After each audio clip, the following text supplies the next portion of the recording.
All right. Hello, everybody. Welcome back to the Rewire Guide. This is a series of live videos where I'll just be talking through different issues that generally come up in conversation when I'm doing consultations and things. Basically, just to save you the time of booking in a consultation, seeing if I can give you some help with what you can take and run with what already, or if you were thinking about us maybe working together, that you could get a little bit more information ahead of time. So today we're going to be talking about overtraining, and actually, this is one that's probably on the easier side of things. Like, I would expect by the end of this video that you're going to have a good understanding of what's going on and what to do. And if there's any kind of follow up required, mostly it's going to be looking around, how to redesign a training plan or how to learn how to train in a way that you understand the benefits that you're getting from the work that you're doing, rather than just trying to go at it super hard constantly all the time. So I guess let's just go straight into it. So the two big things with overtraining is, number one, how do I know if I'm overtraining? It can be pretty hard, especially for people who are striving for greatness. You want to be at the top of your game. Therefore, you know that you need to work really, really hard. Well, it could be really hard then to figure out where is the limit on that. The concept, everybody understands that beyond a certain amount of training, it is no longer going to be healthy for you. But I think we've really muddied the waters in modern society, especially about what actually constitutes damaging and bad versus what is a negative experience that's going to be healthy for us overall. We say all the time, no pain, no gain. And, what was the saying? Like, once it starts hurting, that's when you start counting and all of that.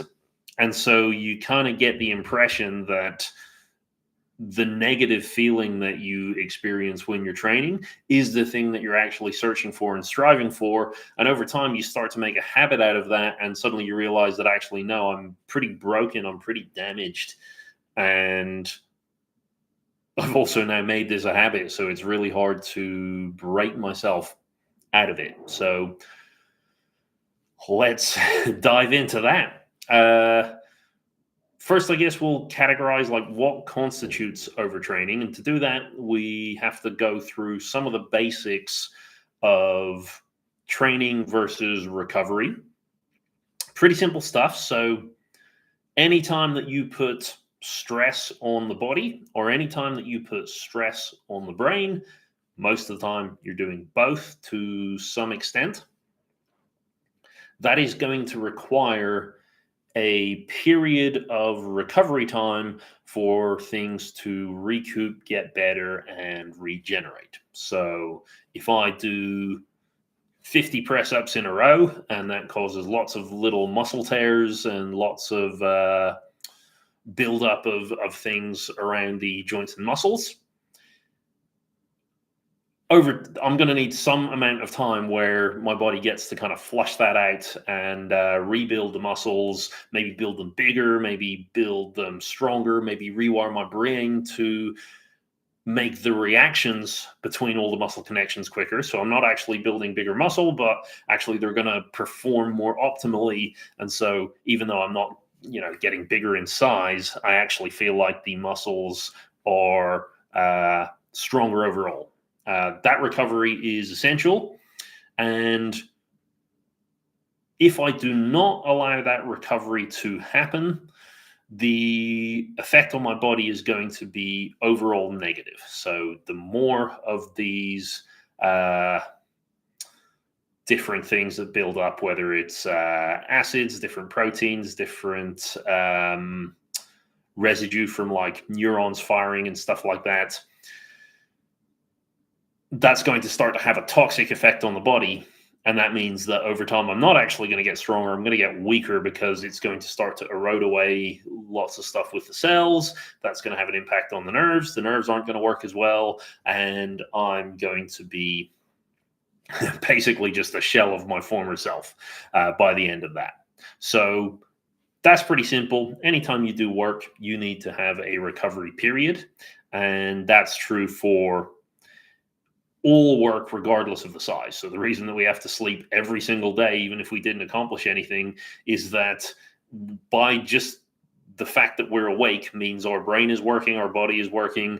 That still needs its own period of recovery. And so now the question is, when when do we draw the line? Because I could do 50 press ups and get all these little muscle tears and all the stuff building up in the muscles.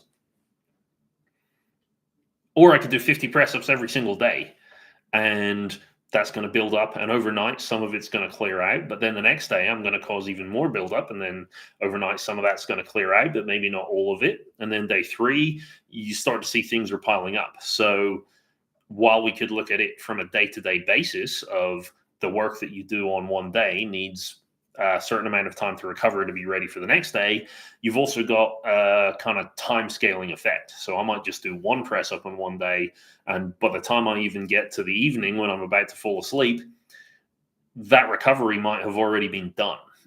Similarly, I might go for like a crazy ultra marathon challenge where I run a marathon every single day for 30 days. Does that count as overtraining, or is there a way that I can make that okay? And the answer is, well, the answer really just brings it back to the initial concept about whatever training you do has to have the appropriate amount of recovery. So if you're training in a marathon every single day for 30 days, if that's the activity that you've decided on, you're going to have to deal with all of the negative consequences that come up through that time period. But then if you can give yourself the appropriate amount of recovery time after, then in theory, it goes to kind of net zero. You actually haven't, you probably, yeah, if you just go to marathons every day from nothing, you're probably going to have somewhat of a problem with your body by the end of it. And that might have other complications and problems, but it's just an extreme example. But the idea is basically you can train more, but that means you also have to rest more. So then we've got this sort of sliding scale of overtraining isn't necessarily one type of level of intensity or one type of level of endurance. Overtraining is actually the fact that you've ignored the rest period or the appropriate rest period at some point. Okay. So if you're the kind of person, when I work in the circus, for example, you get quite a lot of people who are very much set on training every single day, and their progress, they feel like if they have one day off, they're going to lose all their progress. And you see also in a lot of amateur sports, especially within like teenagers, you're going to find that they've got this mindset of like, I need to work harder, better, faster, stronger than every other person. And I'm just going to keep going with that. And I'm never going to take a day off. I'm never going to take a break. And what you will find is all these negative things are going to start to build up and accumulate. And I guess if you're just not taking a break, the signs that you need to be taking a rest are going to be the more obvious ones, which you can notice physically, or they're going to be psychological signs. So if you want a kind of indicator of whether or not you are training too much, things that you can look for.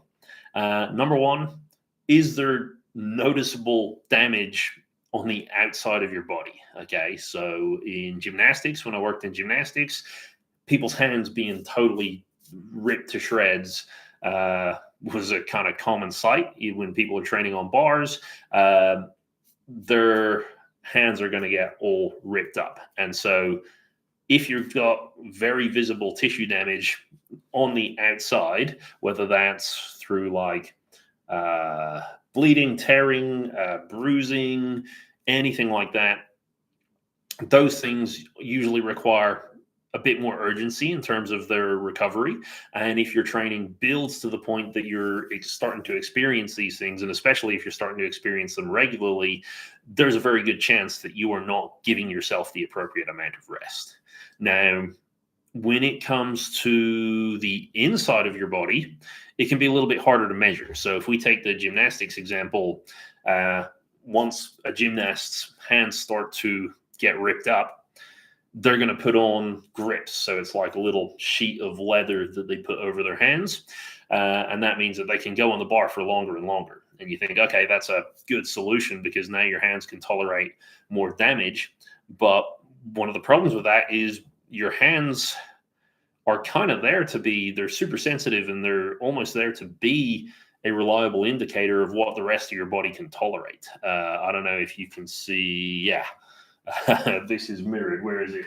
Over here on this little chart. You might need to zoom in, but this is a picture of your brain's motor cortex and how much of each bit of your body is controlled by what size of a stretch of brain. So over here, we've got the hand, takes up absolutely huge amount of space compared to like the elbows or the shoulders. And what does that mean in practicality? That means that our brain is much easier to get information and data from the hands, and it's also much easier for the brain to exert control over the hands. And so the hands are actually a really reliable measure of like, am I doing too much? If my hands are starting to tear and rip, it might be a sign that the rest of the body needs to rest and recover. And as the hands get more kind of tough and calloused and things like that, then in theory, that also gives the shoulders and the elbows time to get stronger. And so as my hands are tougher and can tolerate longer time periods, then my shoulders are also stronger and they can tolerate longer time periods. But actually, if we start to put measures in place where the hands are now saved, then maybe we're going to start putting too much stress and strain on the other joints. And because we don't have such good sensory information, we don't have such good motor control over these joints, it can actually be a little bit harder to tell when these are overtraining. So we've got the outside, number one. The second thing that we want to look for is any kind of changes to our movement that we don't seem to have good control over. So, when you wake up the next day after training, people are all familiar with like DOMS and pain. Well, the pain isn't necessarily a super reliable indicator of what's going on in your body, because the pain is a signal coming down from the brain rather than the signal coming up.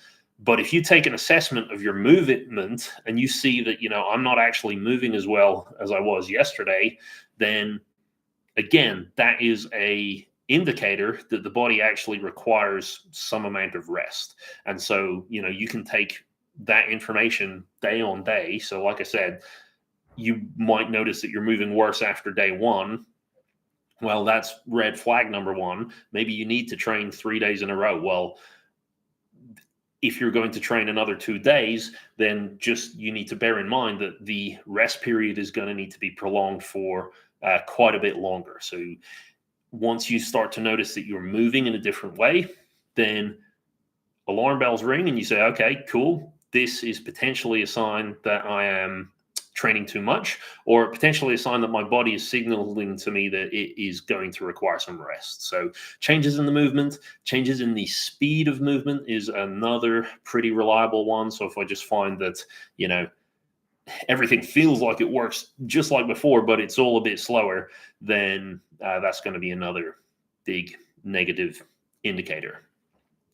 The final thing then, when you're looking for an assessment of like, am I training too much? Does my body need rest? That's going to then be in the brain.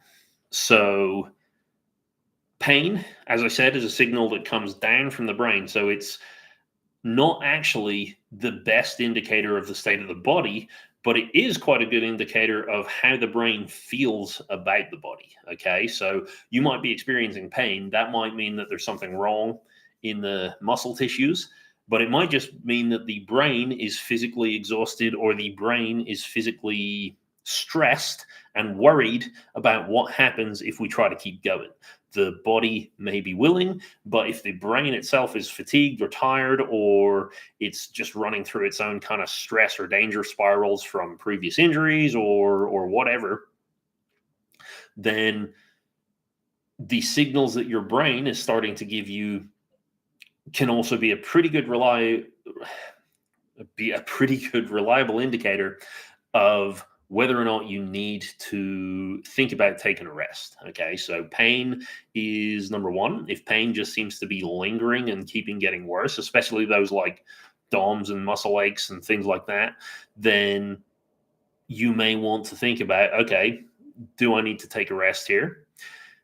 The other one is things like depressive symptoms, or just like massive changes to your motivation. If you wake up and every single fiber of your being is like, I do not want to go in and train today, then consider that that is your brain telling you that this is it reaching its capacity. Okay. And the reason these are important is all three of those. So, like the physical stuff, the movement, the inner quality of movement, and the psychological stuff are all things that we are taught. Those are the things that you need to push through, and you're never going to grow unless you try to push through these things. Annoyingly, that's still kind of true. So, when you feel those symptoms initially, they are going to be telling you that you need to rest. If you want to see growth, you do actually want to push through them just a little bit. Okay. So once you get to the point, that saying of like when it starts hurting, that's when you start counting, might actually be true. When you feel like you don't want to do it, that is prime time for improving the strength of that area of the brain by pushing it just a little bit harder. But the key word there is just a little bit. So, actually, what you want to start testing out and collecting in your data when you're training is how long can I go before I start getting that the feeling of I don't want to do it, or the physical markers of things are starting to tire out and get worse. And then push it a little bit and see how long then does it take me to recover? How long does it take me till I feel totally better and ready to go again? And what you can then start playing about with is if you actually are willing to give yourself huge rest periods before you go back into things, then you can start playing with number one, upping the initial intensity. So, the zone where everything feels good and you can go for ages, we don't necessarily need to worry about that. We can make things super intense so we get to that second bit a little bit easier, and then we can ease off and we can try to ride that out for however long we need to push ourselves, to train our endurance or whatnot, and see, if you can do a day or a day 2 or 3 of low intensity work, and then take a week off if you need, or however long until things feel like they're back, can actually be a better way to approach overtraining in terms of facilitating your recovery in a way to be healthier.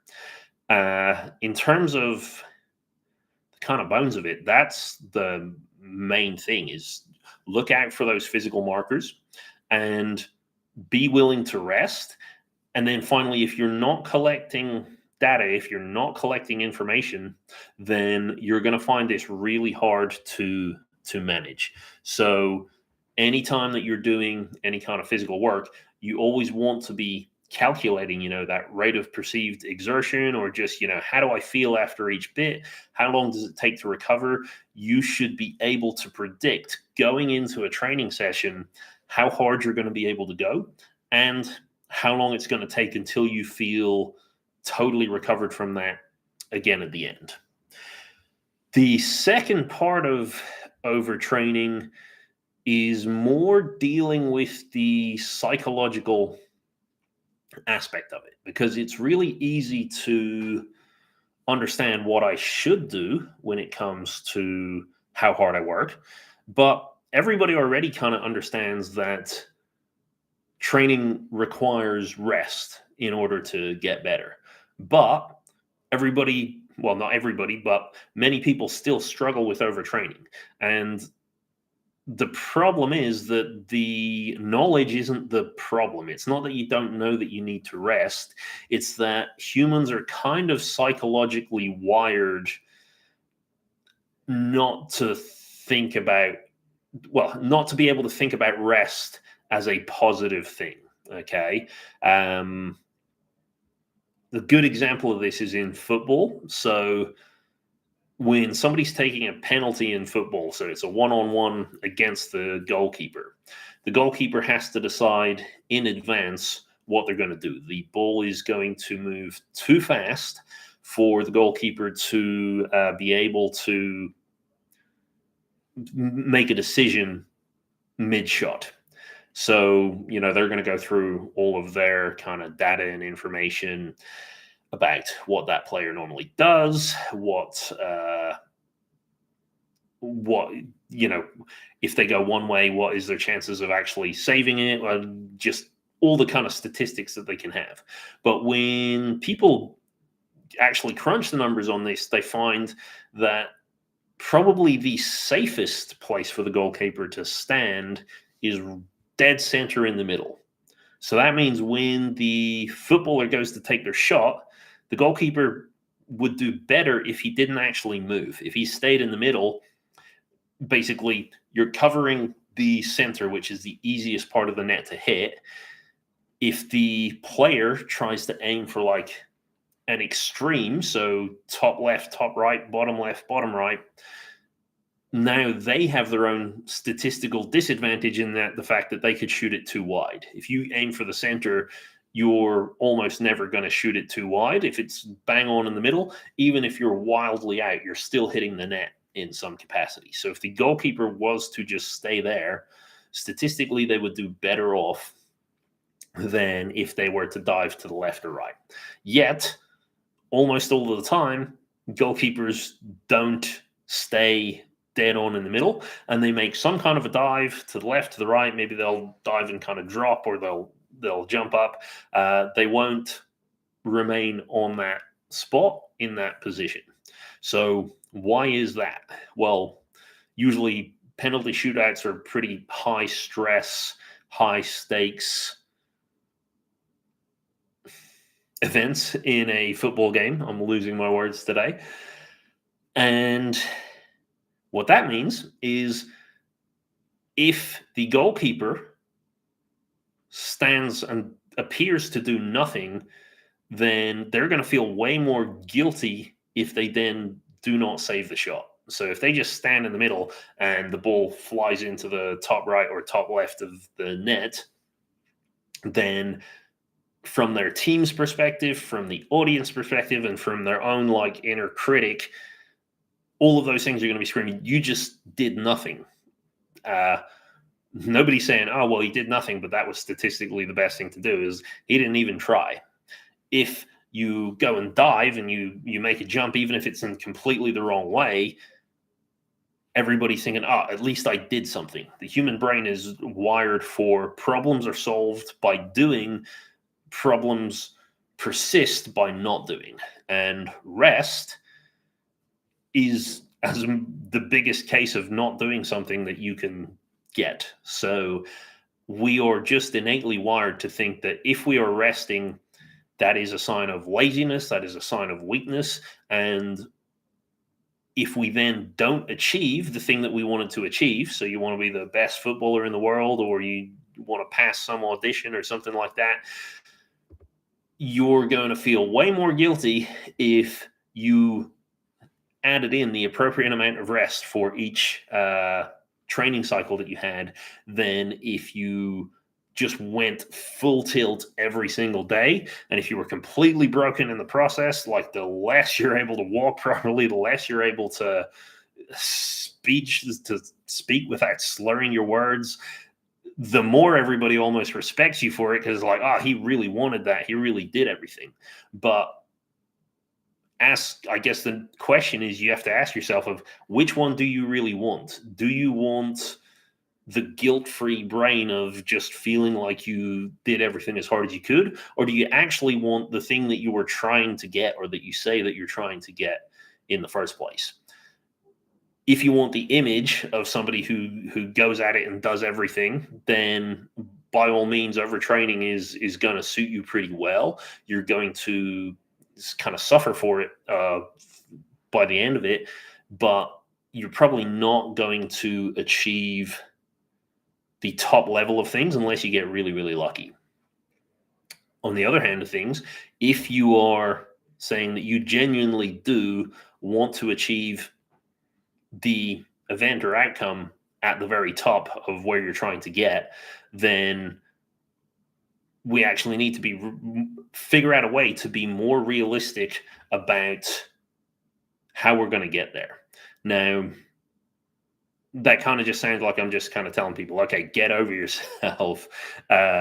You've got your own internal thing that you need to deal with, but essentially that is kind of it. If you can work through what kind of emotions are coming up when you think about should I have a rest day, you will probably find that there is something there that is holding you back from being able to take the logical approach of resting when it's appropriate. Okay. That might be something like, in my own case, I was definitely overtraining when it came to my time in the circus. And a lot of that was fueled by, my past of being kind of bullied in school, always being I was like the youngest kid in primary school. So I was always physically less capable and adept than everybody else around me. So I was kind of annoyed at being that kid that just wasn't very confident. I had my own kind of like social and emotional problems that I was dealing with, and that meant that I didn't handle a whole lot of stuff very well. And so when I found physical training and physical activity, I realized I can just do this all the time, and nobody can like take it away from me. I don't have to prove myself because I'm doing, circus. It's not a sport, so I can't be better or worse than anybody. And I just kind of like surrounded myself with train all the time, train every day. And if you told me, okay, take a rest day, well, on that rest day, all of those unresolved emotions and unresolved feelings are going to come flooding back because once my mind goes quiet, my brain goes, oh, well, you've been pushing down quite a lot of stuff. Wouldn't you like to knock these things off your to-do pile? And I'd be just flooded with like anxiety and different emotional issues. And so I go, oh, well, you know what? Everyone says exercise is good for anxiety, so I'm just going to jump back into that. And it really was until I started looking at that and trying to examine it that I was able to look at it logically. So like in my own sport now, which is speed cubing, not exactly something that you would think you could do a lot of overtraining in, but you can tire your brain out. You can certainly ruin your hands doing this too much. And I find it a lot easier now to logic it out and say, all right, well, what is it you're really trying to achieve? Are you just trying to find a way out? Are you trying to find something to occupy your time and your mind? Or do you actually want to be the best you can possibly be at this? And by kind of resolving all of those kind of things, it became a lot easier. So that is something that, it's worth thinking about.